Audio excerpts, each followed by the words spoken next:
U kakanjskom naselju Bare, koje se nalazi tek nekih 200 metara udaljeno od samog središta grada, 24 osobe u 8 obitelji ostalo je potpuno bez krova nad glavom, a ukupno je svoje domove zbog opasnosti od novog klizišta moralo napustiti 18 obitelji sa 61 članom.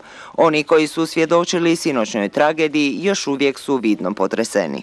Ja sam u 8:30 stavila večeru na stu. I samo što smo, kaže, zaboli kašike u večeru, zahukljalo je sve. Izletila sam napolje, pošto je čujem odozgo huči. Vidjela sam na auto pada, auto mi je ispred kuće, na auto pada. Ja sam sam zavikala, u mene svekar i svekrva imaju 65 godina. Ja sam sam zavikala, skažite s balkona. Pošto smo mi proširili naknadno, ja sam na birou 12 godina sa srednjom školom, muž također, živim od svekrove penzije, znate. Ja imam 2 djeci. Jednom iz 8 godina, jednom je 4 godine. Ja sam mužu uspjela baciti onog manjeg, on je njega uhvatio. Ja sam većeg bacila na snijeg. Nisam imala gdje drugog, gospodo. I ja sam se bacila odozgo s balkona, pokupila djecu i gola bosa i pobjegla. Pritekli smo u pomoć, bili su vatrogasci tu, policajci i bilo je grozno slušati jauke zatrpanih žena, djece tu. Bilo nas je masa, znači svaki nas na neki način pomogao koliko je mogao tada. Najgore je bilo slušati ženu koja se zajedno sa ćerkom dere i onda najgore je bilo kad smo saznali da je već jedna žena tu preminula i tako. Bilo je grozno stvarno. I pored nadljudskih napora koje su spasitelji sinoć uložili u spašavanju unesrećeni, Samira Kovačević, majka 2 djece, nije preživjela. Imali smo jednu žrtvu, moju rodicu, moju komšinicu. Da je dragi Allah podali rahmet, ništa drugo. Ajde, to je. Ako mogu da pohvalim policajce naše Kaknja, stvarno sinoć sam svojim očima gledao kako rizikuju svoj život, ulaze u najgore dijelove tih prostorija gdje niko nije smio od nas unići, oni su unišli i do jutarnjih sati su spašavali. Tu mi je živjela postanarka Alma Zekić sa kćerkom Azrom.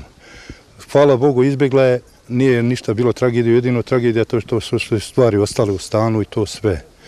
A ostalo je sve porušeno, do nule je došlo. Za obitelji koje su potpuno ostale bez krova nad glavom, općinske su vlasti jutros rješenje našle u privremenom smještaju u osnovnoj školi. No općina je odmah pozvala sve sugrađane koji mogu iznajmiti stambene jedinice da se jave za smještaj obitelji stradalih u klizištu, a do konačnog rješenja njihovog stambenog pitanja. Sve će troškove snositi općina. Imali smo u maju prošle godine poplave i klizišta nezapamćene u Kaknju, nesagledivih razmjera do sada. Evo, svega 7 mjeseci nakon toga ponovo se javilo ovdje, rekao bih iznenada, jer ranije nismo imali ovdje evidentirano klizište. Mi smo sinoć reagovali brzo i uspjeli spasiti 3 ljudska života. Nažalost, jedna je osoba preminula i to svemu ovome daje dodatnu bol i tugu i nešto što je nenadoknadivo. Završili smo tu fazu evakuacije i spasavanja. Danas već ulazimo u novu priču da te evakuisane i spašene zbrinemo dalje, da im osiguramo krov nad glavom, egzistenciju. Neki od njih su kroz prozore izlazili, iskakali, ništa sa sobom nisu ponijeli. Tako da se moramo pobrinuti za nastavak njihovog života, prije svega za krov nad glavom i ono osnovno za egzistenciju. Jutro smo osigurali neka sredstva da im plaćamo kirije do konačnog zbrinjavanja.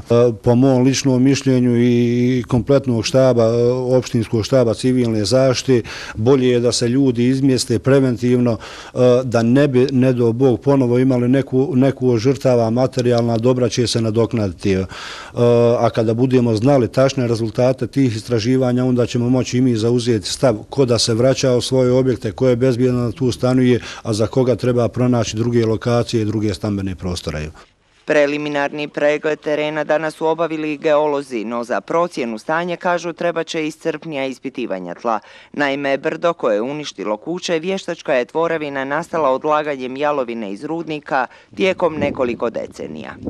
Tako na mjestu gdje je došlo do aktiviranja klizišta je baš, da kažemo, od ovih materijala koji su deponovani, upravo deponovan onaj sa najlošijim geomehaničkim karakteristikama, znači to je taj materijal ugljevita materija, tako sad od toga nam zavisi ova ostala kosina koja za sad nije pokrenuta, zavisi znači od samog sastava tog materijala da li može doći do pokretanja. U svakom slučaju mi sad ovako ne možemo reći da je to bezbjedno, ili da će se sa sigurnošću nešto slično desiti. Znači, potrebno je izvršiti istraživanje da bi se utvrdilo o kakvoći tog materijala i njegovim parametrima.